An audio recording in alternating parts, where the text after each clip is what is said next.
Oke, jadi untuk hari ini kita akan update lagi ya teman-teman ya, untuk PP Universe ya di tanggal berapa sih sekarang? Di tanggal 17 di tanggal 17. Jadi seperti biasa ya kita start dari koin dulu. Nah, untuk koin apa yang bisa dilihat di sini. Nah, koin ternyata masih sesuai nih dengan analisa kita ya yang kemarin bahwa kalau misalnya dia itu masih bisa bertahan ya teman-teman ya di 3390 ya, ya di bawah 3500 ya, range-nya antara 3160 sampai 3500 lah. Ini sebenarnya potensinya bagus banget untuk ngasih ancang-ancang ya, atau ngasih tekanan lah supaya dia nanti ketika dia mantul akan kenceng ya, akan kuat gitu. Dibikin dulu lah retailnya bosen. Jadi kan bagus banget nih dia nggak bawa kita koreksi ke 2880 ya. Seperti yang Mas Emon sebenarnya pernah mention di video-video sebelumnya. Set, YouTuber banget ya. Jadi 2880-nya nggak kena koreksi, bagus banget. Ternyata dia memilih untuk jalur sideway ya, sebelum naik lagi ke atas. Ini bagus banget. Nah, palingan memang yang jadi PR dan masih belum selesai PR-nya adalah menembus 3500 dengan candle yang solid ya. Di sini candle-nya tebel. Nah, di sini kita belum lihat nih candle tebelnya. Jadi apakah ada potensi teman-teman untuk si bro ini kembali naik? Tentunya ada. Setelah kita melihat setup juga yang sedikit lama ya daripada koin, tapi kita juga lihat, wah konsisten nih dia nih, ya kan, naiknya secara bertahap. Jadi ya potensi untuk tetap naik ya, kita masih percaya dengan kalau kita lihat dari line chart ya untuk closing price si koin. Nah, ya di satu sisi kita ngeliat juga ya stochastic slow-nya meskipun sudah di area yang mahal ya jenuh beli, tapi tetap masih bisa closing up ke atas. Jadi potensi dia untuk kembali naik masih besar gitu ya. Terus apa lagi nih yang harus dilihat? Ya udah kita masuk ke foreign flow-nya ya untuk si koin. Nah, di sini kita melihat memang gocekan dan tendangan kiri kanannya bandarnya koin menarik ya. Di bawah zigzag ya, teman-teman lihat merah biru, biru biru, merah merah, biru merah, biru, besok kan merah berarti kan. Gitu ya. Jadi ya di sini bagusnya ya nggak tahu ini berapa ya. Angkanya agak zigzag ya, sulit dilihat ya. Ya mungkin potensi kalau di sini sih ngelihatnya masih akumulasi ya sejak dari dibeli tanggal 11 bulan 5, berarti ada fondasi baru lah di sini. Kenapa? Karena ya teman-teman ngelihat waktu dia dibawa arah ya, di sini belum koreksi ke 2880. Separuh dari pergerakan arahnya kita belum lihat koreksi. Ya which mean ya kita bisa ngelihat ya dia membuatlah sebuah area support baru yang mana itu ada di 3160 ya, nggak berhasil ketembus ke bawah kan. Gitu. Jadi apa artinya nih? Ya udah kita tinggal menunggu kapan ya koin dibawa di atas 3510. Jadi kurang lebih gitu ya.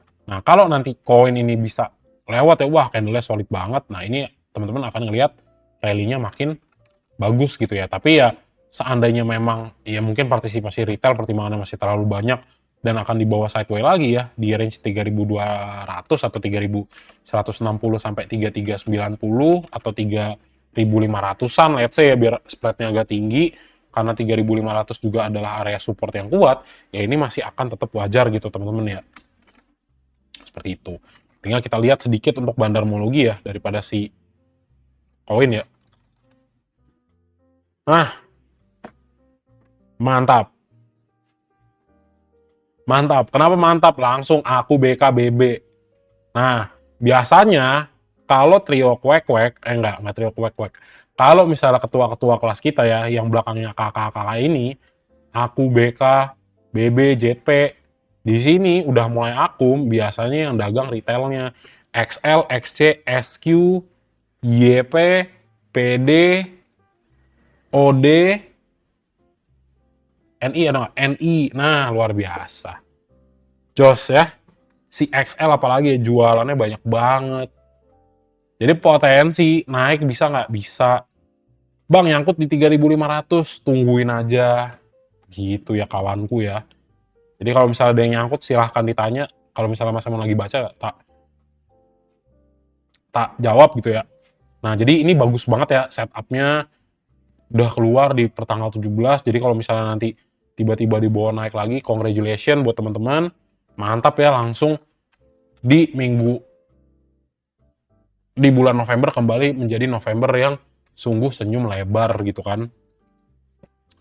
Terus ya itu untuk koin ya, jadi bagus banget setupnya, teman-teman juga udah ngeliat, retail unyunya juga udah keluar gitu kan, si XL terutama kan yang paling gede. Ya udah, potensi di bawah naiknya besok masih berpotensi gitu ya. Terus apalagi nih?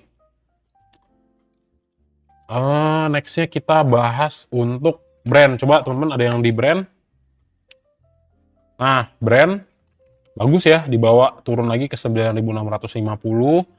Tandanya sebentar lagi teman-teman bisa dikasih kesempatan untuk beli lagi sebelum dia itu naik lagi ke atas. Kenapa? Ya tinggal kita lihat aja area dia itu koreksi sebenarnya semana sih gitu kan.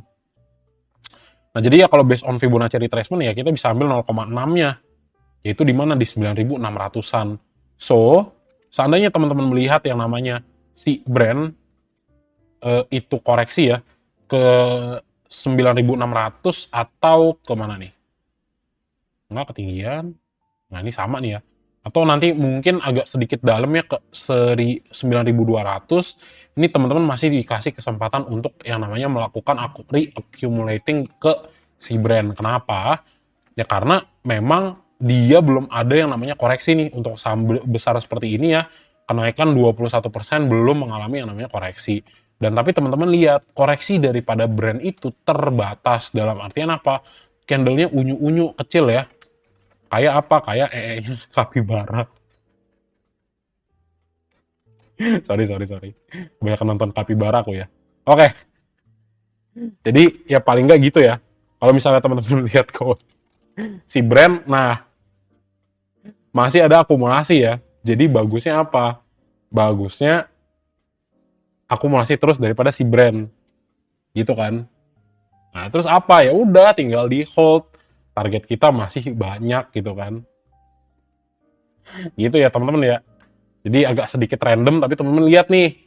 Harganya dibawa turun, tapi kok tetap akumulasi nih asingnya. Tinggal kita lihat ya untuk si brand. Nah, aku RX, AG, ya XL, YP, XC ada. Mungkin akan ditekan terus ke bawah. Tapi kalau teman-teman yakin ya, tinggal diakumulasi lagi. Meskipun si kajet udah keluar gitu kan. Nah, betul. Ya, jadi bagus banget sebenarnya untuk brand ya, asingnya accumulating terus. Ya nanti kalau misalnya teman-teman dibawa ya ke dia 9.600 ditarik lagi naik ya ini bagus.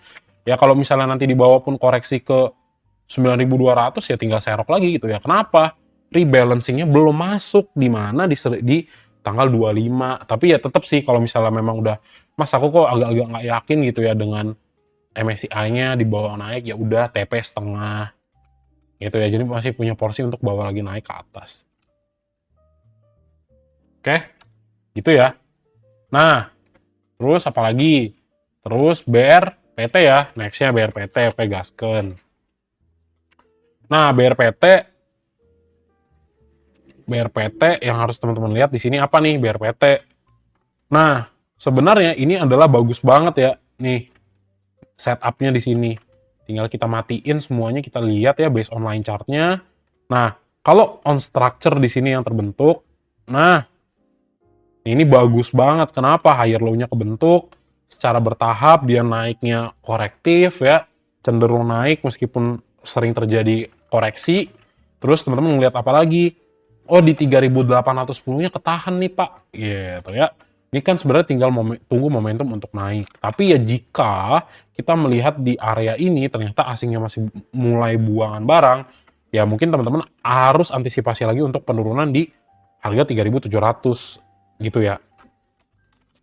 Nah, kurang lebihnya gitu. Nah, kita lihat nih, apakah asingnya ada yang koleksi untuk BRPT?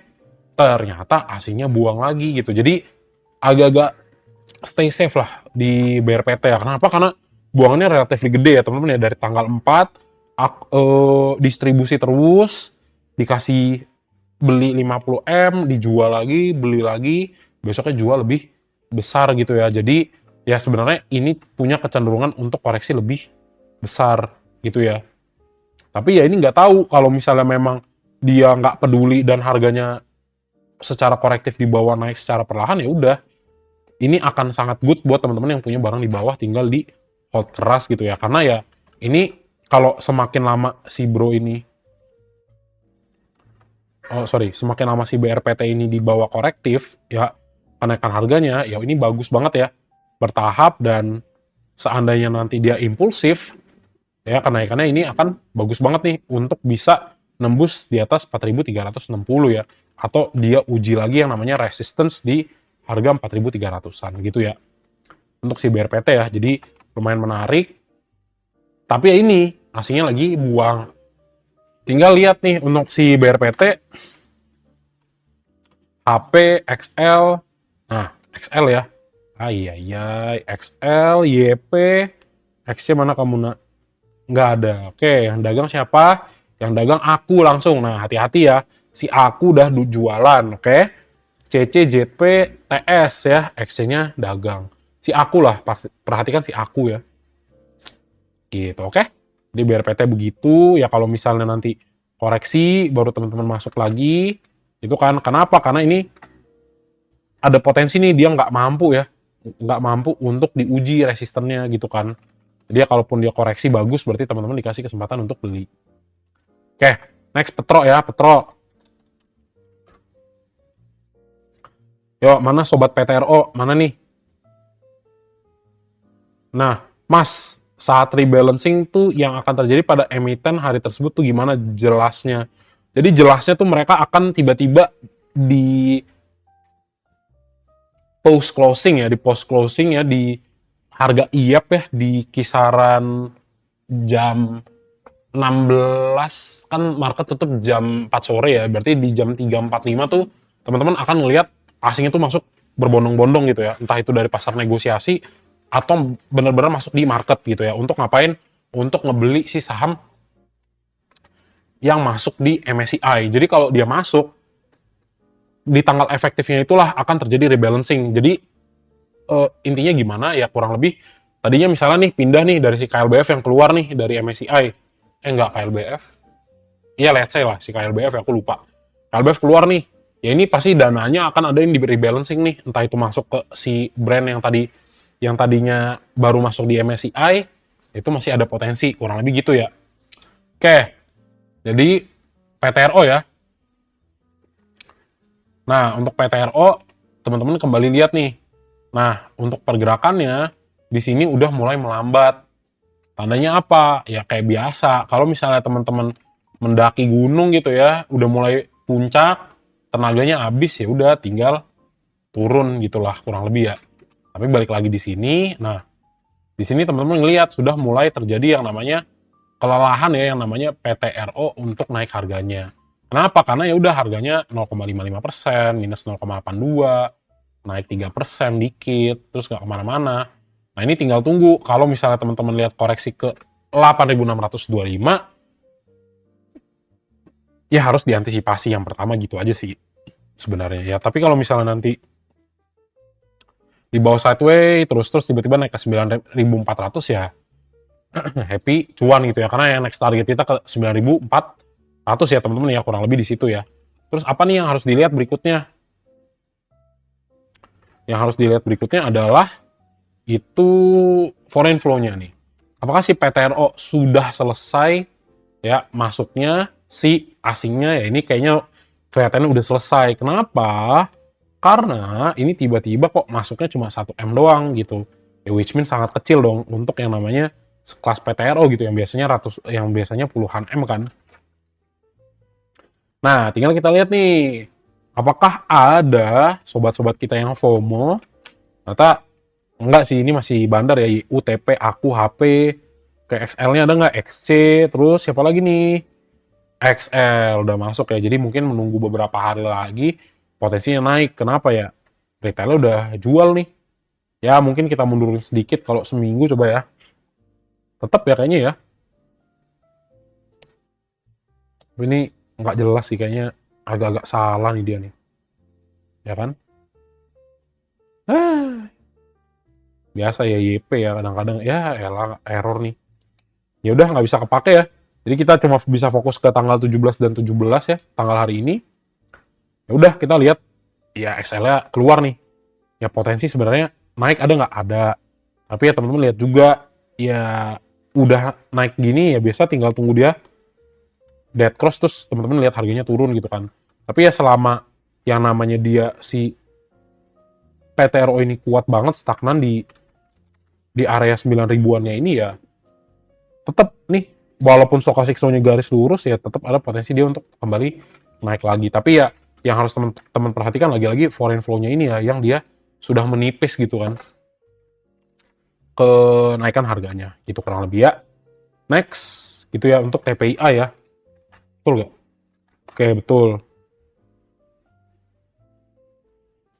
Nah, terus apa? YP Mirai, betul, YP Mirai. Nah, ini TPIA sepertinya ya sobat-sobat se seperanak tirian Pak WP. Nah, yang pertama sih spot yang pertama Mas Emon nggak ngelihat chartnya tapi ngelihatnya technicalnya dulu gitu ya. Nah, yang kita lihat adalah apa? Di sini yang namanya stochastic slow, teman-teman ngelihat sudah crossing up ya, naik ke atas, sudah golden cross. Terus apa nih? Nah gitu ya. Apa nih? Nah, nih ya. Nih, ya. Sebenarnya di sini ada potensi naik nggak? Ya ini ada. Tapi ya balik lagi, kalau yang tadi ya, foreign flow-nya tipis ya Mas Eman nggak berani. Nah, terus apa nih? Ya sebenarnya kalau teman-teman lihat dari peak-nya, ini yang namanya TPI itu sudah koreksi 30-an%. Apakah bisa naik? Ya tentu bisa naik. Tapi ya kalau pandanganku gini ya teman-teman ya, ini bisa naik nggak? Bisa. Terus, wah foreign-nya TPIA tadi lumayan gede nih. Wah iya nih 24M nih, bisa naik nggak? Bisa gitu kan. Terus apa? Nah, sebenarnya kalau technical ya, yang Mas Emon beberapa kali lihat yang namanya double top formation itu, dia potensi koreksinya biasanya akan jauh gitu ya. Akan jauh dalam artian ya, kalau misalnya base-nya di sini ya teman-teman harusnya akan lihat minimal penurunan si TPI itu sampai 2400. Harusnya sih gitu ya. Tapi ya mungkin ini agak sedikit terlalu berlebihan gitu. Jadi ya kalau menurutku sih sebenarnya at least ke 5800 lah untuk ngelihat bener-bener dia ngambil dulu nih. Dia retesting nih beberapa area harga kayak di sini nih ya. Sekali lagi di testing. Jadi seandainya ya worst case-nya itu akan terjadi, mungkin teman-teman akan ngelihat yang namanya TPIA itu koreksi lanjutan ke di bawah 6950. Tapi ya ini analisa untuk worst case-nya itu berpotensi nggak terjadi. Kenapa? Ya kalau misalnya kita lihat ternyata asingnya dalam beberapa waktu ke depan akumulasi terus, ini ada potensi bottomnya itu di 6.950 atau di area 7.000 lah. Nah, kita pernah belajar juga sebenarnya dari pergerakan harga ketika di tanggal ya Oktober lah ya, mulai masuk 9 September sampai minggu kedua si TPIA. Kenapa harganya di bawah nih naik, koreksi, wah potensi naik, tiba-tiba di bawah jatuh. Itu kan, ya mungkin sih sebenarnya kalau diukur, kita bisa kebalik ukurnya ya, pakai Elliott Wave untuk ngitung sebenarnya ini wave keberapa untuk penurunan harganya. Mungkin kalau udah di wave 5 ternyata karena penurunannya itu sedikit kecil gitu ya, ini ada potensi sebenarnya untuk dia rebound kembali gitu. Tapi ya balik lagi, fokus kita adalah pada kelanjutan asingnya nih. Kalau misalnya ternyata TPIA itu dalam beberapa kali itu masih terus diakumulasi, ya ini masih ada potensi untuk si TPIA itu untuk naik kembali gitu ya. Gitu. Ya kurang lebih gitu sih untuk TPIA ya. Karena di sini sebenarnya udah dalam banget gitu kan. Tapi tetap lah wait and see ya, tetap wait and see. Kenapa? Karena permainan di MSCI kalau menurutku belum selesai gitu ya. Nah, terus kita lanjut untuk TPA, kita lihat yang beli siapa. Nah, si Aku sama si BK, Akum. Ya mungkin ini Akum bertahap gitu ya, dan ini 53% dari transaksi. Gede loh, 24M masuknya ya. Nah, TPA ada news, dapat pinjaman Mas buat jalanin akuisisi Exxon sama Exxon Mobil. Ya, bagus berarti. Ya tapi ya itu tadi, yang namanya good news, sometimes itu biasanya nggak langsung direspon. Tapi ketika retailnya lengah, kita lengah tiba-tiba gitu ya. Jadi mungkin ada good news, wah bagus nih, ini jadi katalis, mungkin kita bisa anggap 6.950-nya sebagai bottom. Jadi mungkin agak lama, kenapa? Supaya kita dapat real conviction-nya dulu ya yang jelas. Dan kalau misalnya dilihat secara stochastic slow, balik lagi ya, ini udah bagus banget nih dia stagnan di sini. Kita tinggal tunggu dia kapan dia untuk naik tinggi. Itu ya, TPA tetap bagus teman-teman ya, tapi memang kalau belum dikasih giliran, mungkin di sini kita akan sedikit lama nunggunya. Jadi kalau misalnya mau pasang sendal, ya silakan pasang sendal tipis-tipis gitu ya. Itu untuk TPIA gitu ya. Oke. Nextnya untuk cuan ya. Nah, untuk cuan, nah ini ini pada tahu semua retailnya, betul ya. Ya, ya makanya itu. Ya kalau masuknya dikit-dikit, ya coba kita lihat besok ya. Ini karena yang nonton banyak ya, 374.000 orang. Ya, mungkin besok akan XLYPXC ya. Kaget, bejir. Kok TPA kita belinya diem-diem, tiba-tiba retailnya masuk. Gitu ya. Nah, untuk cuan ya, masih ke mana? Masih ke... Nah, ini masih stagnan lah ya. Emang di bawah sideway di 2140. Jadi kalau misalnya teman-teman lihat yang namanya dia sideways sebelum naik, ya ini bagus. Tapi ya tadi nih, nah biasa ya, wah ini selling pressure-nya masih tinggi. Jadi kalau misalnya nanti dia yang pertama stagnan lah ya di area 2140 sampai 2220, ya ini teman-teman sudah paham gitu, dalam artian ya sudah bisa diantisipasi lah. Sama yang kedua apa, kalau misalnya tiba-tiba 2140-nya itu nggak berhasil direspon dan teman-teman bisa ngelihat penurunan harganya begini, nah ini tandanya apa? Tandanya ada potensi koreksi lanjutan di cuan, kurang lebih gitu ya teman-teman ya. Nah, tinggal kita lihat nih, apa yang dilihat mas? Kita tinggal lihat foreign flow-nya untuk si cuan. Nah, masuknya tipis banget ya. 7M, padahal buangannya 140M nih. 4 tambah 2, 6, 6 tambah 2 lagi, ya kurang lebih 100, hampir 190M lah. Sini kan, 190M yang masuk baru 13M, hampir 14M. Jadi kan sebenarnya ya ini masih akan lama lah, ini cuma dikasih ya rebound-rebound cantik doang lah sebelum harganya dibawa turun gitu kan. Ya tinggal kita lihat nih, ini di sini retail masih pada lengket nggak? Masih bandel nggak untuk hold? Nah, ternyata udah mulai ya. Kayak udah mulai dipanggil ya Kang Guyur ya, MG ya, untuk mengguyur retail unyu ya. Jadi MG, aku, YP, ada CP juga. Nah ini Kang Guyur ada 2 ya. MG, CP, ada LG nggak? Ada ya, lengkap ya Kang Guyurnya. Retailnya YP, oh kayak di sini nggak ada XL sejauh mata memandang. XL XC-nya sudah lepas barang. Good news berarti ya buat kita para retail ya. Ketua retail ya, si X-nya udah mulai buang gitu kan, XL-nya juga buang. YP ya beli ya? YP malah beli ya. YP malah beli. Terus apa yang bisa kita lihat lagi ya, di sini sebenarnya masih tipis nih. Jadi ya sebenarnya kalau dia dibawa sideway ya wajar sebelum naik. Tapi pokoknya dia akan kembali positif kalau kita ngelihat yang namanya si cuan itu dia kembali klaim lagi lah 2220-nya gitu ya. Nah, kalau misalnya teman-teman lihat dari stochastic slow ya, ini sebenarnya ngasih tahu sih sebenarnya momentumnya ya potensi untuk turunnya masih berpotensi gitu ya. Jadi tetap potensi lah. Agak-agak bosan sebenarnya di cuan gitu ya. Mungkin Mas Emon terlalu sering bahas cuan kali. Jadi Pak Pepe nggak mau ngangkat. Uhuy. Gitu ya teman-teman ya, untuk si cuan ya. Jadi tetap antisipasi juga sih seandainya harganya turun ya di bawah 2140. Ya next supportnya di mana, di area 2010 gitu ya. Oke, nextnya, iya bosan di cuan. Iya betul bosan.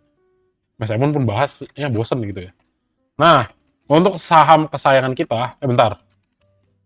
Pak Pepe.